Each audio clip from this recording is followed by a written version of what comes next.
설교의 제목이 예수 믿으면 행복해질까요? 중간에 하나 빠졌죠.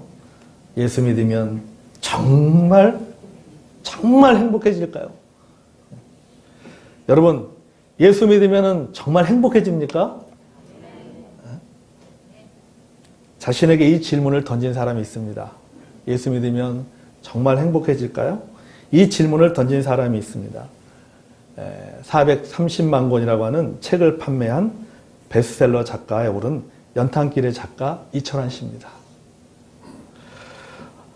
이철환 씨는 7년 동안 연탄길 1, 2, 3권을 쓰면서 과로로 이명을 앓았습니다. 여러분, 이명은 보통 기울림이라고 하죠. 귀에서 막 소리가 나는 그런 병을 말합니다. 그 중에서도 이 작은 소리도 굉장히 귀에서 크게 들리는, 고음으로 들리는 그런 이명 때문에 너무나도 견디기 힘들었다고 얘기합니다. 그는 1999년도부터 지금까지 이 귀에서 그 전기톱으로 쇠 파이프를 자르는 그런 끔찍한 소리가 귀에서 24시간 내내 들린다고 합니다. 그러니까 이 이명 때문에 또 어지러움증이 오게 됐고, 그래서 어떤 경우에는 딸아이의 킥보드를 이렇게 끌고, 그러니까 젊은 사람이 지팡이 드는 게 좀 창피해 보이니까 그 딸아이의 킥보드를 의지하면서 걷기도 하고, 때로는 이 등산 스틱을 가지고 이렇게 휴대하면서 그 등산 스틱에 의지해서 걸어 다니기도 한다고 합니다. 그러다 보니까는 양복 입고 등산 스틱을 갖고 다닐 수가 없잖아요. 이상하잖아요. 그러니까는 남들이 보기에 좀 창피하니까는 항상 등산화를 신고 그렇게 다닌다라고 이야기를 합니다.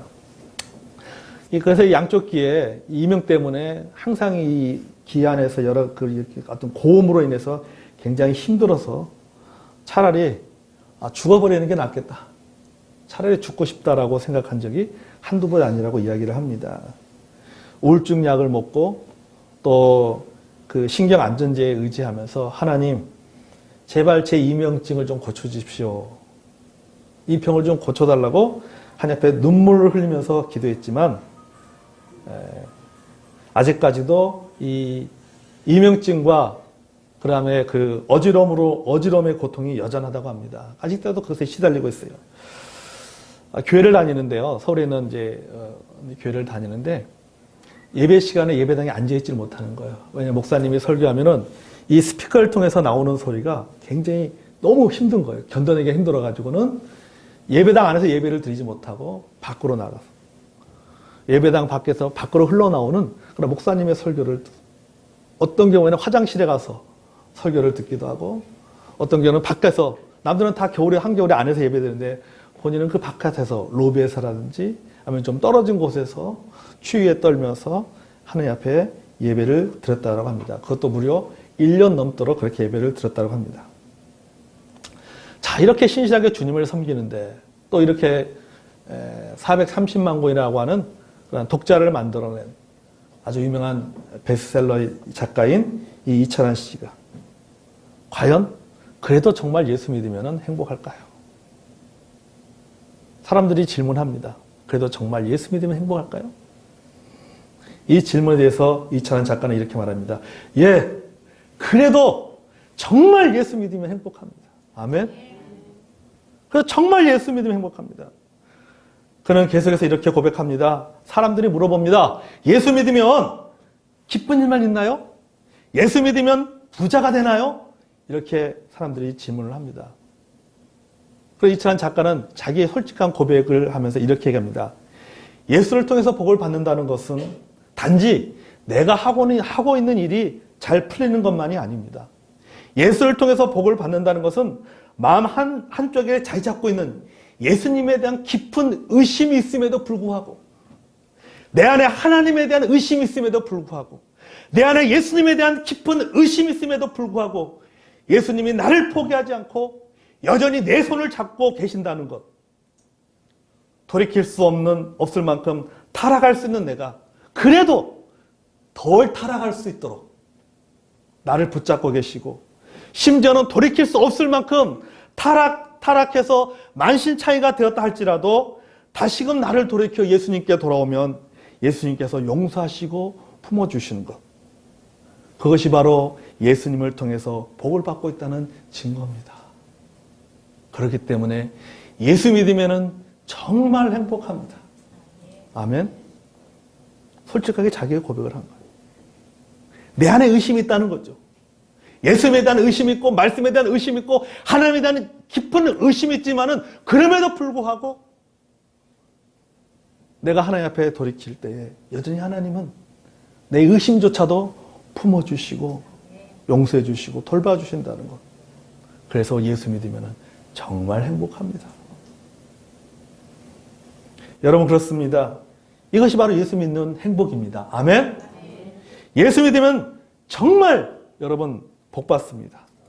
예수 믿으면요 정말 행복해질 수 있습니다. 왜냐하면 우리의 상태가 아니라 나의 신앙적 행위가 아니라 나의 신앙적인 수준이 아니라 그것과 상관없이 하나님의 변화없는 은혜 아래서 살아가기 때문이라는 사실입니다. 아멘?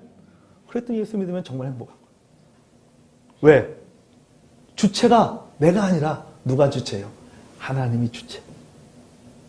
나의 상태와 상관없이 하나님은 여전히 변화없이 나에게 은혜를 베푸시기 때문에 예수 믿는다고 하는 것은 정말 행복한 것입니다. 여러분, 우리가 복을 받는 것, 우리가 행복해지는 것, 우리의 노력의 결과가 아닙니다. 하나님의 은혜입니다. 아멘?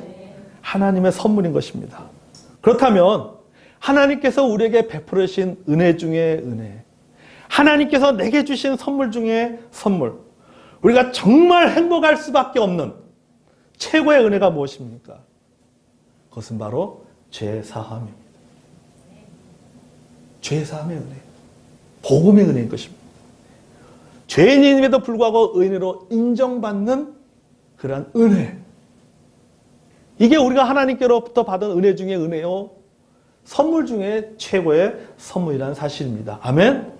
자, 오늘 본문에 보면 이 진리를 증명한 두 사람이 나옵니다. 한 사람은 아브라함이고 한 사람은 다윗입니다. 본문 1절에서 3절부터까지 내용을 보면 아브라함이 어떻게 의인이 되었는지에 대해서 말하고 있습니다.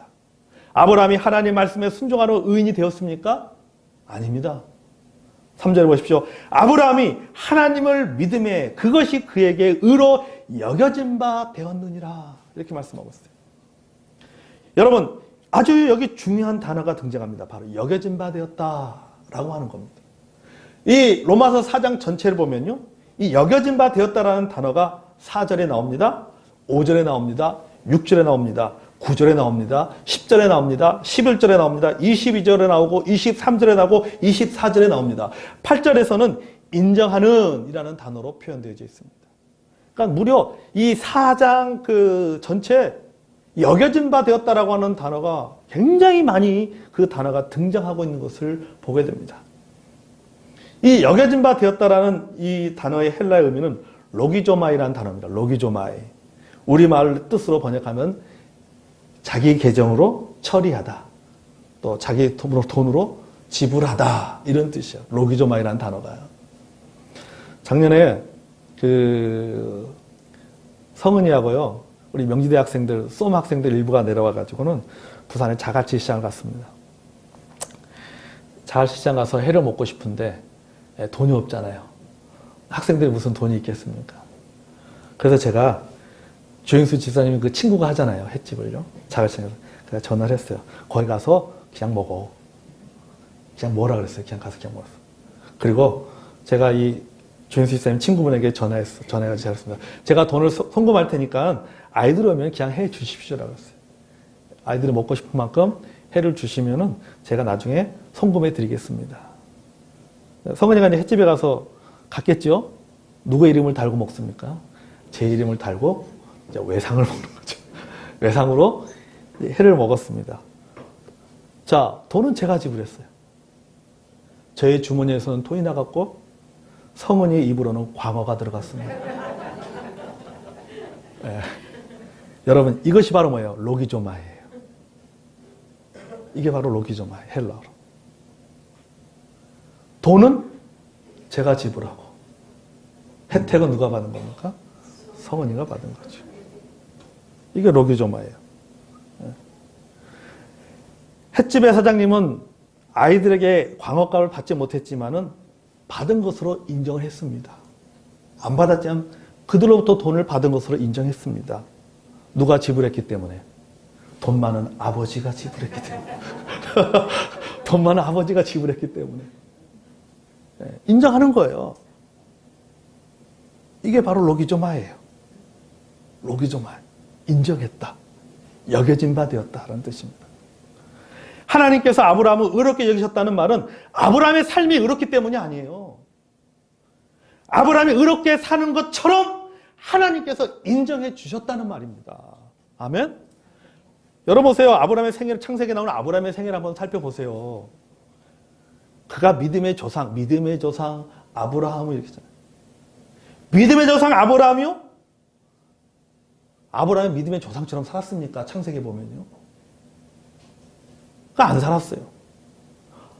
믿음의 조상이 왜 하나님께 약속하신 아들이 있는데 왜 이스마엘을 낳았습니까? 왜 이스마엘을 낳았어요? 믿음의 조상이라면 하나님의 약속을 믿고 살아가야지. 하나님의 약속을 불신하고 낳은 아들이 누구예요? 이스마엘이잖아요, 이스마엘. 하나님의 약속을 믿지 못했습니다. 아브라함의 생애를 보십시오. 그도 살아가면서 믿음 안에서 뭔가 오락가락 하잖아요. 자기 살려고 소위 말해서 마누라 팔아먹고. 자기 살려고 마누라 팔아먹잖아요. 그냥 그의 믿음이 믿음의 조상다운 삶이 아니라 오락가락 했어요. 오락가락. 따랐다가 믿었다가 불신했다가. 자, 그럼에도 불구하고 하나님은 아브라함을 뭐로 여겨주신 거예요? 믿음의 조상으로 여겨주셨어요. 인정해 주셨습니다. 100점은 아니지만 100점 맞은 것처럼 대해 주셨다는 겁니다. 여러분 이것이 뭐예요? 이것이 바로 은혜입니다. 아멘? 이게 은혜예요. 그래서 5절에서 하나님은 이렇게 표현하고 있습니다.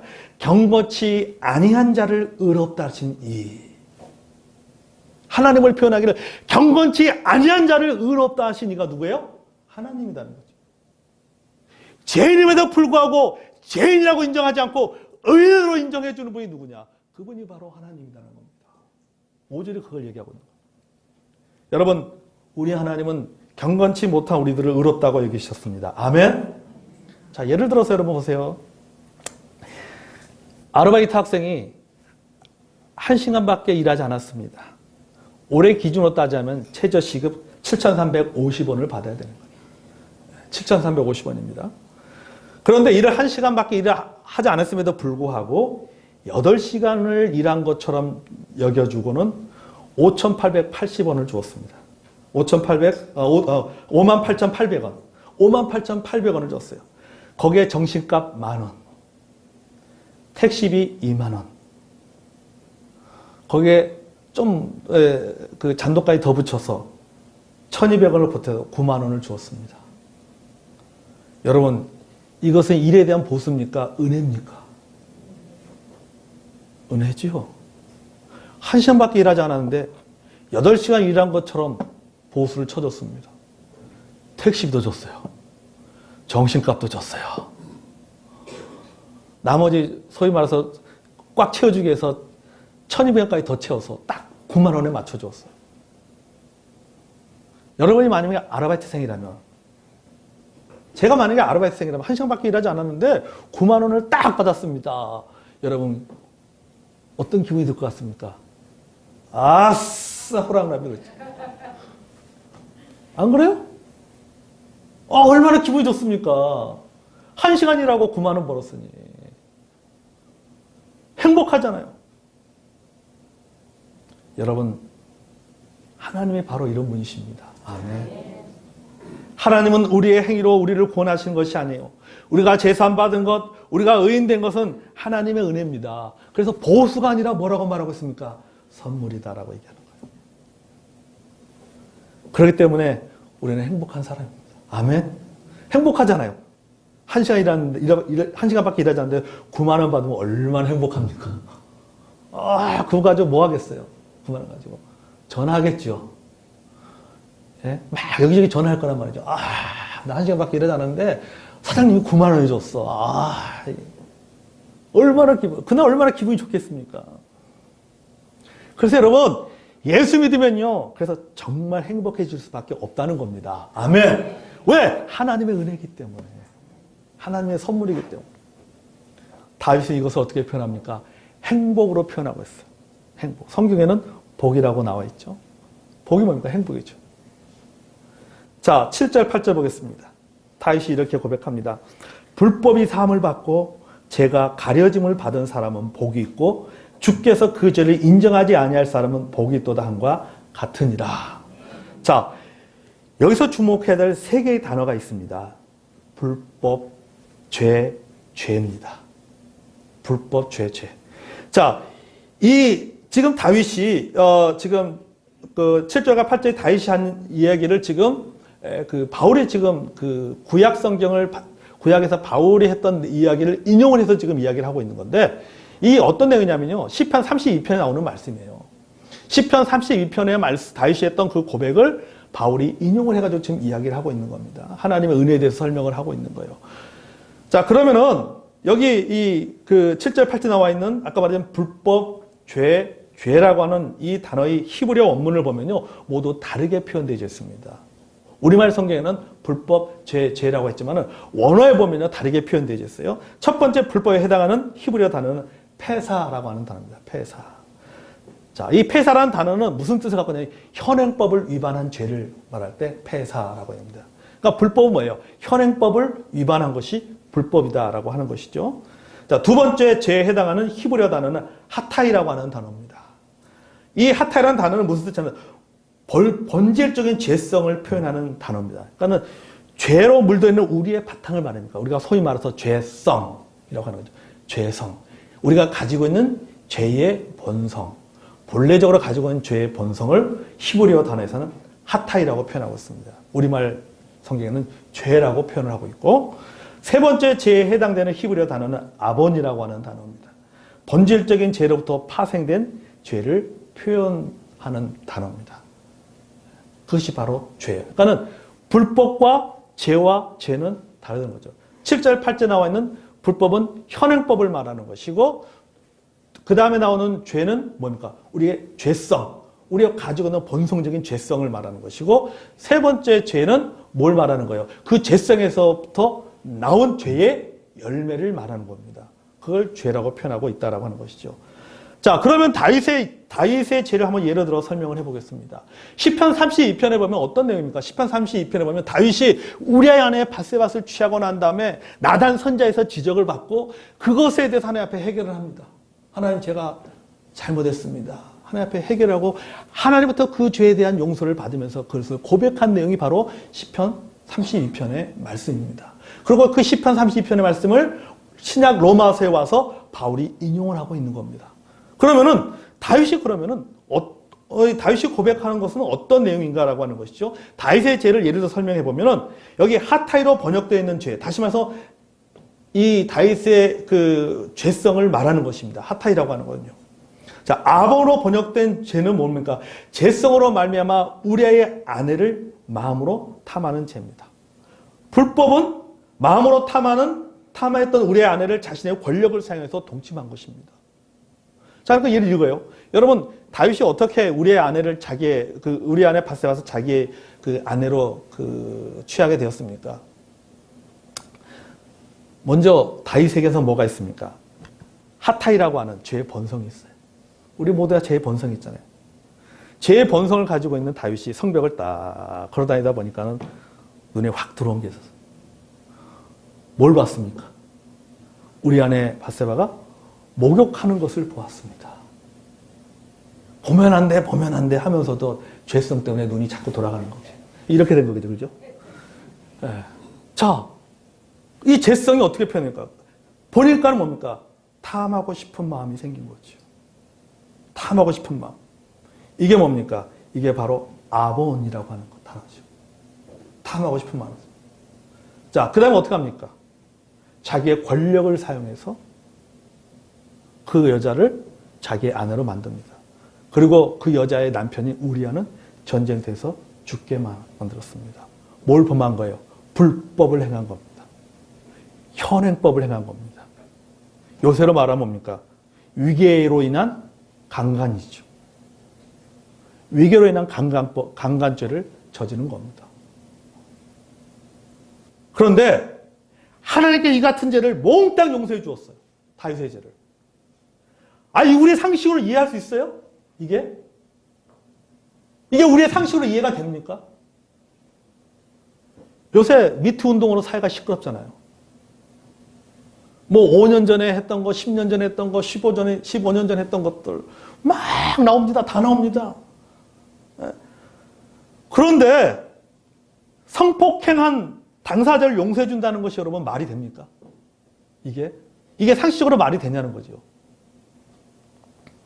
우리 상식으로는 이해가 되지 않습니다. 우리 상식으로는 용서해 줄 수가 없는 겁니다. 우리 상식으로 덮어질 수가 없는 겁니다. 그런데 하나님의 은혜는 상식을 뛰어넘는다는 겁니다. 아멘. 요새 미투 운동에 비춰서 제가 좀 이야기를 하고 쉽게 설명하는 겁니다. 우리의 상식으로는 이해가 안 되는데, 우리의 상식을 용서해 줄 수가 없는데, 하나님의 은혜는 우리의 상식을 뛰어넘는다는 겁니다. 하나님께서 어떻게 용서해 주셨습니까? 본문에 계속해서 말했죠. 사함을 받고. 히브리어는 네스이라고 하는 단어예요. 네스이. 우리말의 뜻은 이런 뜻이에요. 밖으로 드러난 죄를 닦아준다는 겁니다. 사함을 받았다는 것은 사함을 해준다는 겁니까? 밖으로 드러난 죄를 뭐 하는 거예요? 닦아주는 거예요. 일단 밖으로 드러난 죄를 닦아줍니다. 소위 말해서 응급처치를 해주는 거죠. 그 다음에 가려짐을 받은, 그 나오잖아요. 계속 가려짐을 받은. 여기에 해당되는 히브리어 단어가 캐스이라고 하는 단어예요. 캐스이. 본질적으로 고쳐주는 것을 의미합니다. 근본적인 원인을 제공해줘. 자, 환자가 응급실에 왔습니다. 제일 먼저 뭐부터 합니까? 일단 외부에 드러난 상처부터 닦아줍니다. 그 다음에 하는 게 뭡니까? 근본적인 원인을 치료하게 되는 거죠. 왜 이런 질병에 걸렸는지 근본적인 원인을 찾아서 그 원인을 제거해 주려고 합니다. 그게 바로 히브리어 단어로 뭐예요? 캐스이라고 하는 단어예요. 가려짐을 받았다. 그 다음에 인정하지 아니하시리에 해당되는 단어는 아흐쇼브라고 하는 단어입니다. 이게 뭐예요? 죄가 없는 것을 여겨주었다는 의미입니다. 그러니까 뭐예요? 닦아주고 근본적인 원인을 제거해 준 다음에 그 다음에 너는 이제 깨끗해. 깨끗한 것을 뭐예요? 인정해 주는 겁니다. 여러분 뭐예요? 이것이 바로 복받은 게 아니에요. 여러분 이것이 바로 행복이 아닌가요? 우리가 그렇잖아요. 우리 안에 뭐가 있습니까? 죄성이 있잖아요. 어떻게 보면 여러분 우리는 죄인입니다. 하나님의 의인이라고 할 때 의인이 있지, 사실 여러분 우리는 죄성을 가지고 살아가는 사람입니다. 그래서 제가 항상 우리는 예수 믿는 사람은 어떤 사람이냐? 예수 믿는 사람은 죄 짓는 의인이에요. 죄 짓는 의인. 죄 짓는 의인이라니까. 죄 짓는. 그럼에도 불구하고 하나님은 뭐합니까? 하나님은 우리를 의인으로 여겨주신다라고 하는 겁니다. 제가 어느 크리스찬 신문에 보니까요, 서강대학교 강영환 교수가 미국에 가서 강의를 하면서 강의한 내용 중에 일부에 이런 내용이 있었어요. 뭐냐면, 오늘날 하나님의 가장 무서운 적은 무신론자가 아니다. 무신론자가 하나님의 가장 강력한 적이 아니라, 누가 가장 강력한 적이냐면은 크리스찬임에도 불구하고 하나님이 없는 것처럼 무신론자처럼 살아가는 그리스도인들이 하나님의 가장 강력한 적이다 그랬어요. 안 그렇습니까? 무신론자처럼 살아가는 그리스도인이 하나님의 가장 강한 적이다. 그럼에도 불구하고 하나님은 그 사람을 뭐라고 얘기해 주십니까? 그리스도인이다. 나의 자녀다. 라고 얘기해 준다는 겁니다. 이게 뭐요? 이게 하나님의 은혜 아닙니까? 아멘? 이게 하나님의 은혜죠. 여러분, 우리가요, 이 세상에서 당하는 고통은 시간이 지나면 해결이 됩니다. 때로는요, 고통에 적응하기도 합니다. 제 경험에 비춰볼 때 그러더라고요. 제가 고등학교 다닐 때 선배들한테 이렇게 활동하면서 매를 많이 맞았습니다. 매도요, 자꾸 맞다 보면요, 적응되더라고요. 진짜 여러분, 매도 맞으면요, 적응됩니다. 맨 처음에 한 대 맞을 때 아프지요. 자꾸 맞으면요, 한 대는 아프지도 않아요. 오늘 웬일이 오늘 5밖에 안 때리네? 그러잖아요. 그러니까 익숙하게 적응하는 거예요. 그러니까 우리가 이 땅에 우리가 살면서 당하는 고난들은요, 맨 처음에 그 고난이 힘들지만 자꾸 고난 속에 있다 보면요, 그 고통을 겪다 보면 어느 순간에 그 고통이 익숙해진다니까요. 익숙해져요.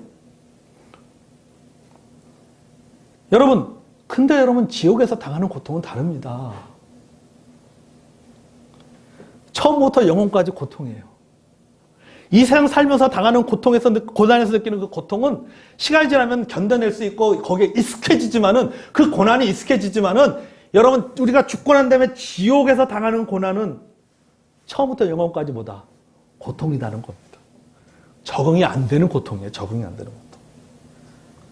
시간이 해결해 주지 않습니다. 왜냐하면 영원한 형벌이기 때문이에요. 적응할 수가 없습니다. 그런데 하나님의 은혜로 이 영원한 고통에서 해방되었습니다. 아멘.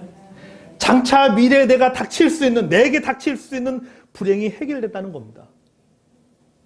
그게 내 노력으로 해결된 것이 아닙니다. 내 어떤 종교적인 행위로 해결된 것이 아니에요. 하나님의 일방적인 은혜로 해결되었습니다. 아멘. 경건치 아니한 자를 경건하게 인정해 주시는 하나님의 은혜로 해결된 겁니다. 아멘. 이게 뭡니까? 이게 행복한 거지. 죄인으로 살 수밖에 없는 나를 의인으로 여겨 주셨습니다. 여러분, 이것이 행복이 아니고 무엇이겠습니까? 아멘. 그래서 예수 믿으면 뭡니까? 정말 행복한 겁니다. 아멘. 그래서 우리는 어떤 사람입니까? 나는 행복한 사람이다. 나는 행복한 사람인 거예요. 이것만이 아니에요. 우리가 여러분, 이거 내가 예수 믿고 구원받아서 하나님의 자녀가 됐다. 하나님의 은혜로 하나님의 자녀가 됐다.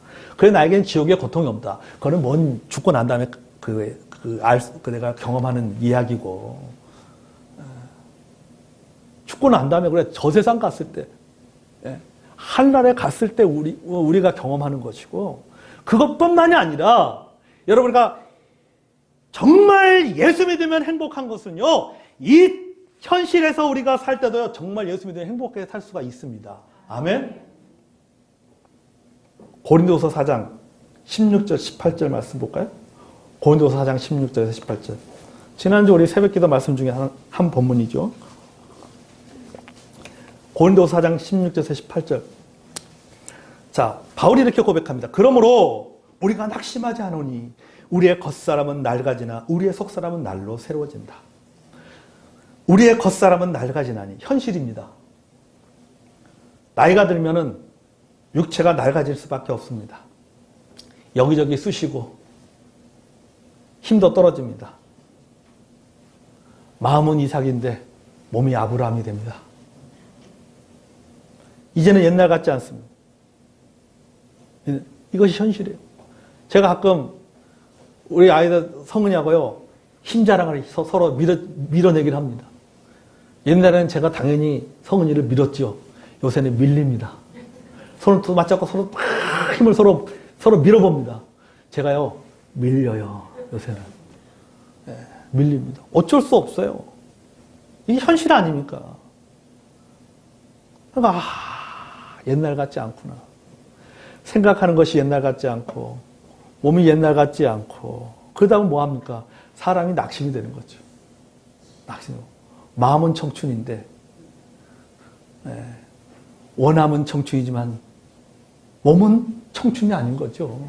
얼마나 힘듭니까? 낙심합니다. 하지만 뭐라고 하니까, 그러나 낙심하지 않는다. 왜요?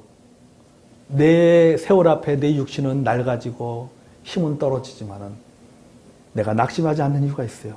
내 영성이 깊어지는 거. 아멘. 영성이 깊어지는. 날이 갈수록 그리스도를 더 닮아가면서 더 새로워집니다. 내 몸은 노화되지만은 하나님을 향한 내 마음은, 내 믿음은 더 젊어지는 거예요. 그래서 낙심하지 않는 거예요. 왜? 하나님의 은혜 아래서 살기 때문이에요. 나이가 들면 들수록 뭘 많이 느끼는 거예요? 하나님의 은혜를 많이 느끼는 거예요. 그 하나님의 은혜가 현실 세계에서 살아가는, 현실에 살아가는 내가 겪는 그 어려움과 고통들을 다 이겨내게 만들고 극복하게 만들고 그것을 승화시키도록 만든다는 겁니다. 그렇기 때문에 여러분, 예수 믿는 것은요, 현실 사회에서도 우리가, 현실 세계에서도 우리가 정말 행복하게 살 수 있는 비결이라는 사실입니다. 아멘. 17절 볼까요? 우리가 잠시 받는 환난에 겨한 것이 지극히 크고 영원한 영광에 중요한 것을 우리에게 이루게 함이니. 현실의 고난은 영광이라는 목적지로 가는 과정이기 때문에 고난 중에서도 낙심하지 않는다라고 하는 겁니다. 우리가 이 땅에 살면서 잠시 받는 환난에 겨한 것이 있습니다.